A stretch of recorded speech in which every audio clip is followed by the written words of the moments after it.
வணக்கம். இது பரிதி ஊடகத்தின் இரவு நேர பிரதான செய்திகள். முதலில் தலைப்புச் செய்திகள். வவுனியா குளத்தில் தவறி வீழ்ந்த இளைஞன் சடலமாக மீட்பு. மன்னாரில் 61,000 பேர் பாதிப்பு, நிவாரணங்கள் கிடைக்கவில்லை என மக்கள் விசனம். ஜாலில் ஆலய பூசகரை கட்டி வைத்து பாரிய கொள்ளை. எலிக்காய்ச்சலினால் அதிகரிக்கும் உயிரிழப்பு, பொதுமக்களுக்கு விடுக்கப்பட்டுள்ள அறிவுறுத்தல். ஜாழ்ப்பாணத்தில் ஏற்பட்டுள்ள வெள்ளத்தால் 43,682 பேர் பாதிப்பு. ரணிலின் பாதையை பின்தொடரும் அனுர அரசு, சஜித் முன்வைத்த குற்றச்சாட்டு. இலங்கையில் 2 தனியார் நிறுவனங்களை குறிவைத்து சைபர் தாக்குதல். முல்லைத்தீவில் ஆட்களற்ற வீடொன்றுக்குள் இருந்து மீட்கப்பட்ட சிறுத்தை. துயிலுமில்லத்தில் கஜேந்திரகுமாருக்கும் காவல்துறையினருக்கும் இடையில் முறுகல். வெள்ளத்தில் மூழ்கிய உளவு இயந்திரம், சடலங்களாக மீட்கப்பட்ட 6 மாணவர்கள். இனி தொடர்வன விரிவான செய்திகள்.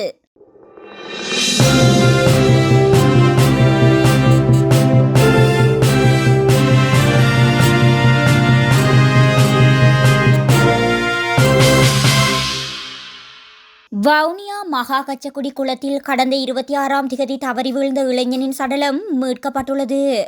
குறித்த சடலமானது இன்று காலை மீட்கப்பட்டுள்ளதாக தெரிவிக்கப்படுகிறது. சம்பவத்தில் அதே பகுதியைச் சேர்ந்த 31 வயதான சிறந்த ஹசன் குணவர்த்தன் என்ற இளைஞரின் சடலமே இவ்வாறு மீட்கப்பட்டுள்ளது. மேற்படி குறித்த இளைஞன் தனது நண்பர் ஒருவருடன் மகா கச்சக்குடி குளத்திற்கு நீராடச் சென்றபோது கால் தவறி குளத்துக்குள் வீழ்ந்துள்ளார். இதனையடுத்து ஊர் மக்கள் மேற்படி இளைஞனை தேடியதுடன் மாமடு போலீசாருக்கும் தகவல் வழங்கினர். எனினும் கடந்த 2 நாட்களாக இளைஞன் கண்டுபிடிக்கப்படவில்லை. இந்நிலையில் மேற்படி இளைஞனின் சடலம் அந்த குளத்தில் இருந்து இன்று காலை மீட்கப்பட்டுள்ளது. மேலும் இது தொடர்பான மேலதிக விசாரணைகளை மாமடு போலீசார் மேற்கொண்டு வருகின்றனர். மன்னார் மாவட்டத்தில் தொடர்ச்சியாக பெய்து வந்த கடும் மழை காரணமாக 774 குடும்பங்கள் பாதிக்கப்பட்டுள்ளதாக மன்னார் மாவட்ட அனர்த்த முகாமைத்துவ பிரிவு தெரிவித்துள்ளது.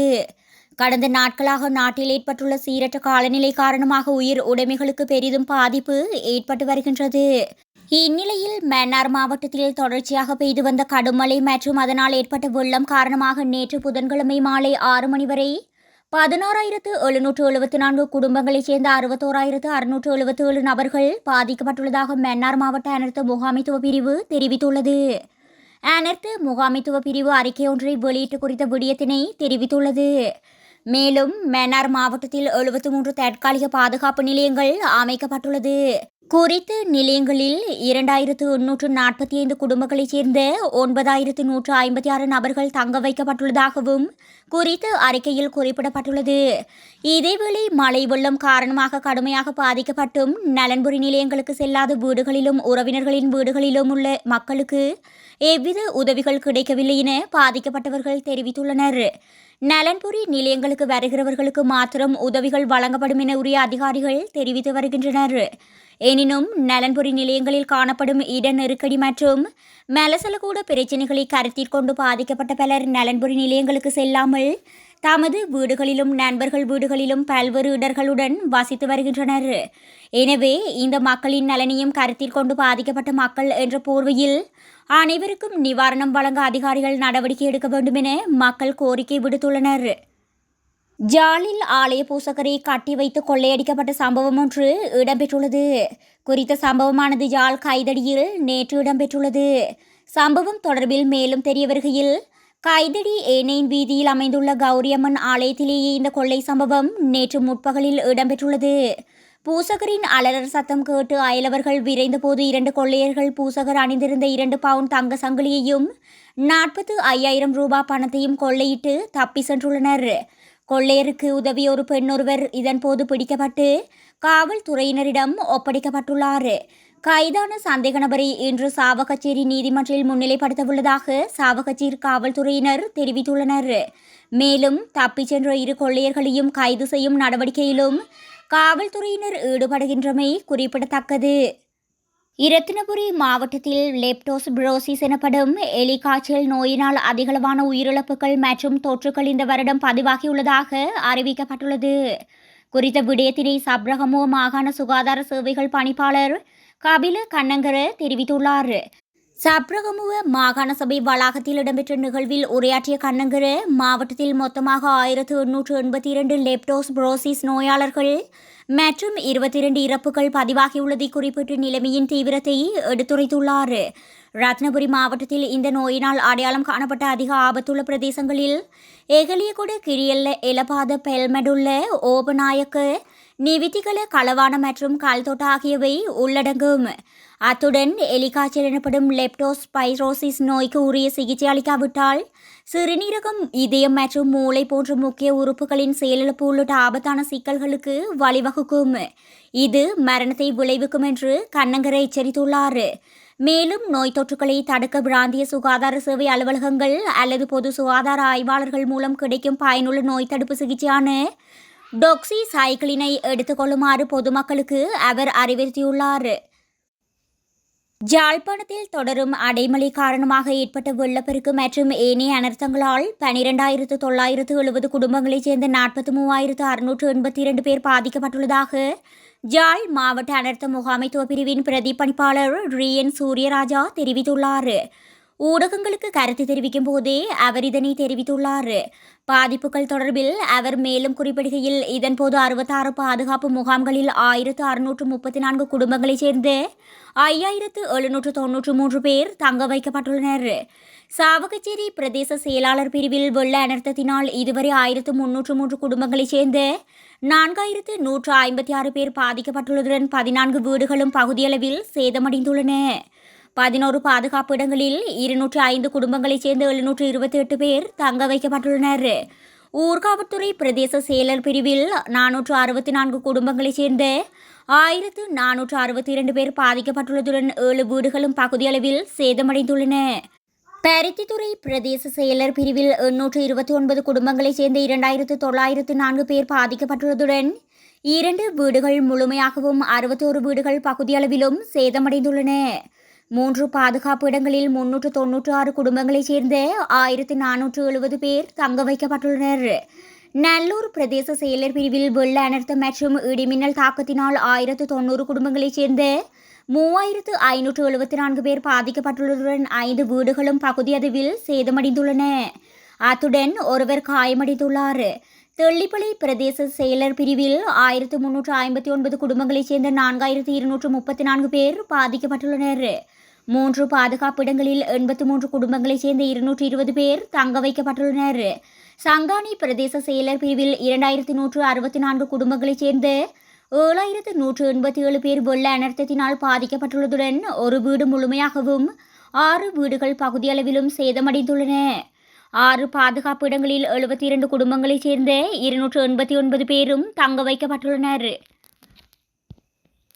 தற்போதைய அரசாங்கம் மக்களின் ஆணையை புறக்கணித்து முன்னாள் ஜனாதிபதி ரணில் விக்ரமசிங்க வகுத்த பாதையில் செல்வதாக எதிர்க்கட்சி தலைவர் சஜித் பிரேமதாச குற்றம் சாட்டியுள்ளார்.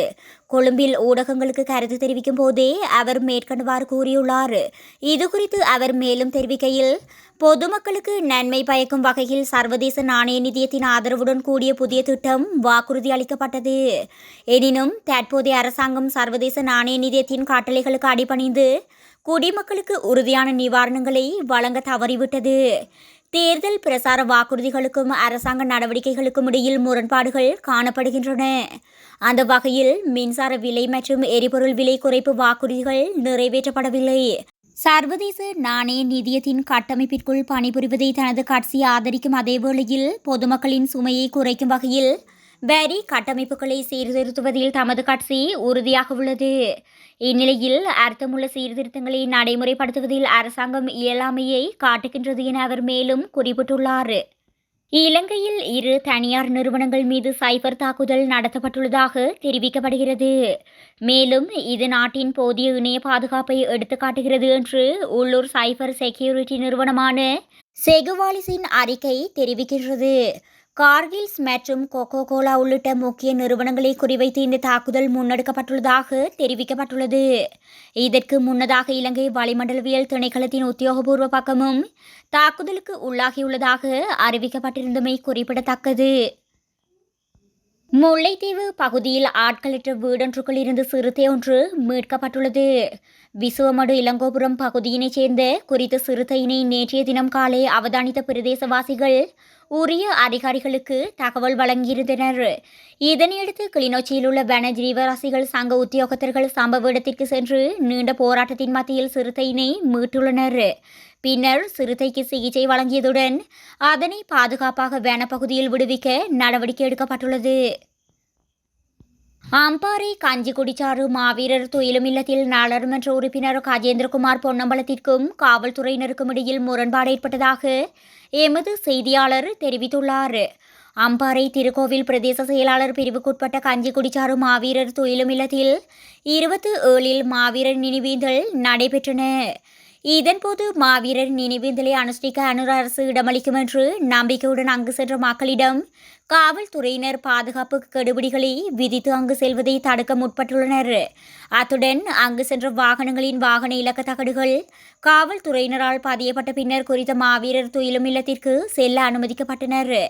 இந்நிலையில் அங்கு சென்ற நாடாளுமன்ற உறுப்பினர் கஜேந்திரகுமார் பொன்னம்பலத்துடனும் காவல்துறையினர் முரண்பட்டதுடன் அங்கு சிறு பதற்ற நிலையும் ஏற்பட்டுள்ளது.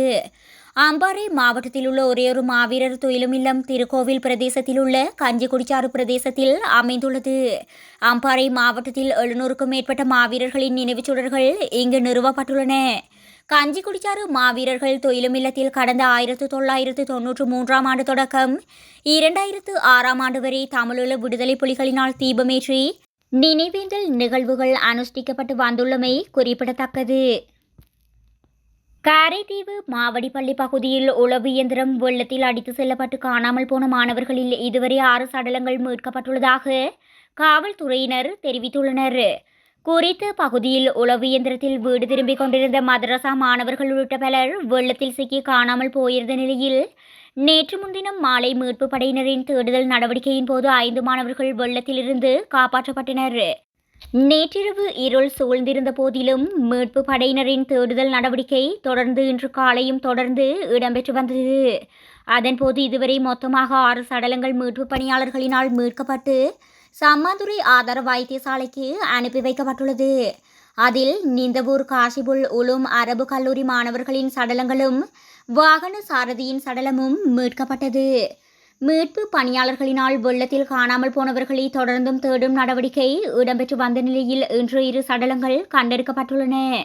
மத்ரசா முடிந்து மாணவர்களும் உளவு இயந்திர சாரதி மற்றும் உதவியாளரும் பயணித்துக் கொண்டிருந்த தருணத்தில் உளவு இயந்திரம் வெள்ளத்தில் அடித்து செல்லப்பட்ட இந்த விபத்து இடம்பெற்றுள்ளது.